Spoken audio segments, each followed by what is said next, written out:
술에 취한 선원들 때문에 영국의 역사가 완전히 바뀐 사건이 있습니다.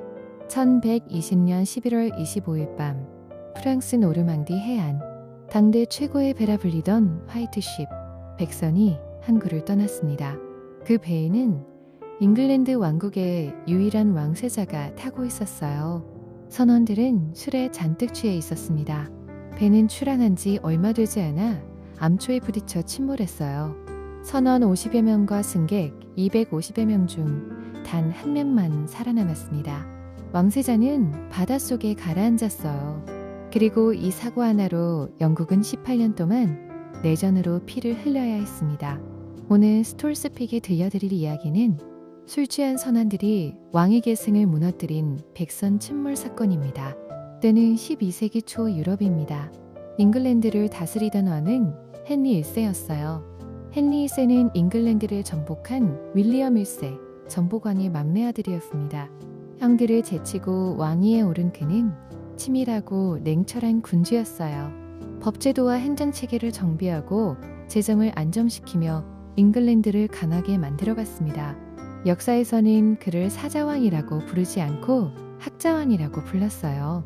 책을 좋아하고 지식을 쌓는 왕이었거든요.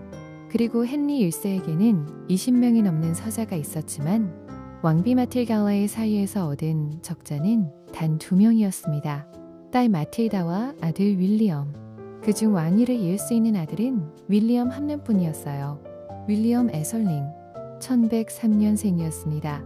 아버지 헨리 1세는 이 아들에게 모든 걸 쏟아부었어요. 당대 최고의 지식인을 가정교사로 붙여줬습니다. 왕위 계승에 필요한 모든 교육을 시켰어요. 1119년에는 앙주 가문의 마틸드와 결혼까지 시켰습니다. 프랑스와의 외교 관계를 안정시키기 위한 정략 결혼이었어요. 결혼 당시 윌리엄은 16살이었고 마틸드는 겨우 12살이었습니다. 왕세자로서의 길이 탄탄하게 놓여 있었어요. 1120년 여름 헨리 1세는 프랑스 루이 6세와 평화 협약을 맺는 데 성공했습니다. 윌리엄은 이 협약으로 정식으로 노르망디 공작으로 인정받았어요. 아버지와 아들 모두 기쁜 마음으로 잉글랜드로 돌아갈 준비를 했습니다.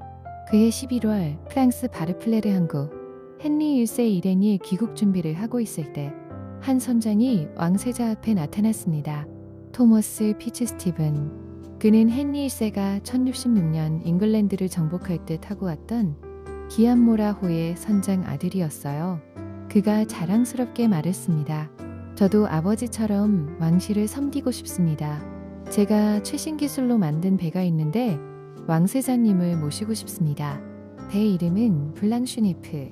프랑스어로 하얀 배, 영어로 화이트쉽이었어요. 당시로서는 최신 기술로 만들어진 빠르고 아름다운 배였습니다. 헨리 1세는 이미 다른 배를 타기로 했기 때문에 아들 윌리엄과 젊은 귀족들이 화이트쉽에 타도록 했어요. 11월 25일 저녁 헨리 1세의 배가 먼저 출항했습니다. 왕세자 윌리엄이 탄 화이트쉽은 조금 늦게 출항하기로 했어요. 그런데 출항 전에 문제가 생겼습니다. 선원들이 왕세자에게 와인을 요청했어요. 왕세자 윌리엄은 흔쾌히 허락했습니다. 와인이 배로 들어왔어요. 잔치가 벌어졌습니다. 12세기 역사가 오더릭 비탈리의 기록에 따르면 선원 50명과 승객 250명이 술에 잔뜩 취했어요. 선원들이 취했습니다. 키를 잡을 사람도 취했어요. 방향을 잡아야 할 사람들이 모두 만취 상태였습니다. 그리고 밤이 됐어요. 화이트쉽이 항구를 떠났습니다. 당시 화이트쉽의 선원들은 헨리 1세보다 먼저 잉글랜드에 도착하겠다며 속도를 높였어요. 만취한 채로 최고 속도를 냈습니다. 결과는 참혹했어요. 바르플레르 항구를 빠져나간 지 얼마 지나지 않아 배가 암초에 부딪혔습니다. 구이브에버에라는 암초였어요.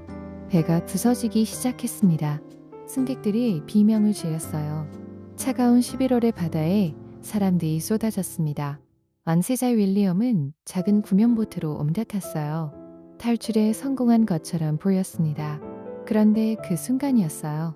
침몰하는 배에서 누군가의 울음소리가 들려왔습니다. 이복 여동생 말이었어요.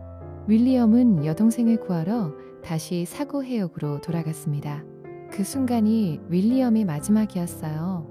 살기 위해 필사적으로 몸부림치던 수십 명의 사람들이 구명보트에 매달렸어요. 작은 보트는 버티지 못했습니다. 윌리엄은 사람들과 함께 차가운 바닷속으로 가라앉았어요. 선원 50여 명, 승객 250여 명. 그날 밤 배에 탔던 300명 넘는 사람들 중에 살아남은 사람은 단 한 명이었습니다. 베로이드라는 이름의 도살업자였어요.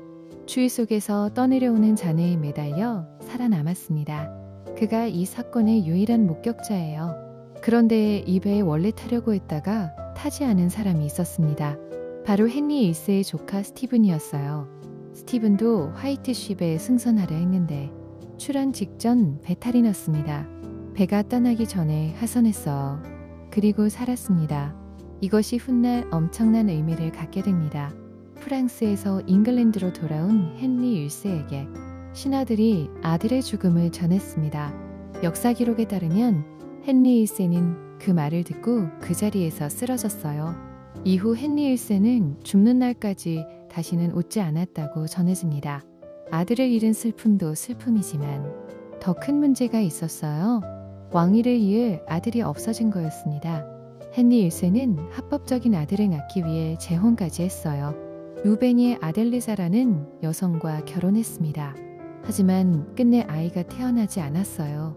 결국 헨리 1세는 딸 마틸다를 후계자로 선언했습니다. 귀족들에게 마틸다에게 충성을 맹세하게 했어요.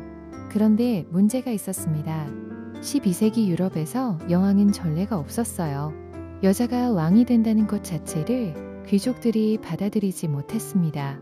게다가 마틸다는 프랑스 앙주 가문의 조프로아와 재혼했는데 귀족들은 앙주 가문을 좋아하지 않았어요.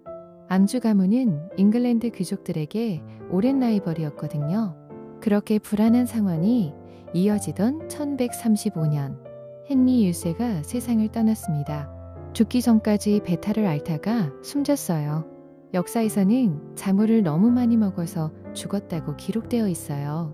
헨리 1세가 죽자마자 그 조카 스티븐 블루아가 움직였습니다.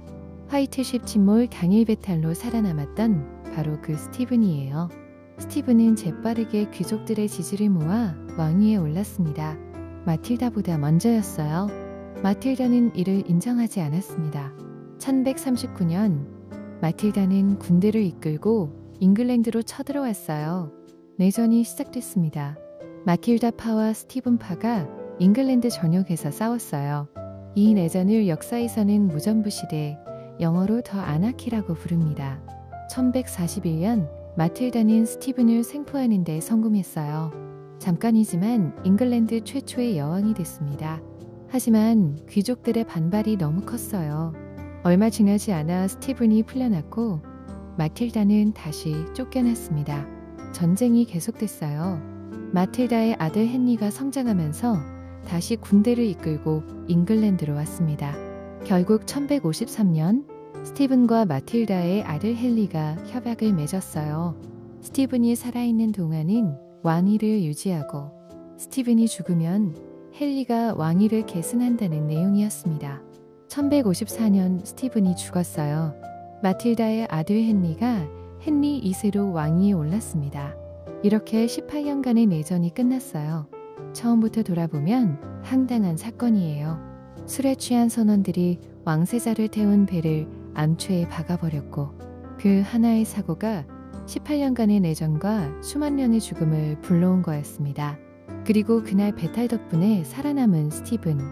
역설적이게도 왕세자를 죽인 그 술판에서 스티븐도 함께 마셨다가 배탈이 났다는 이야기가 전해집니다.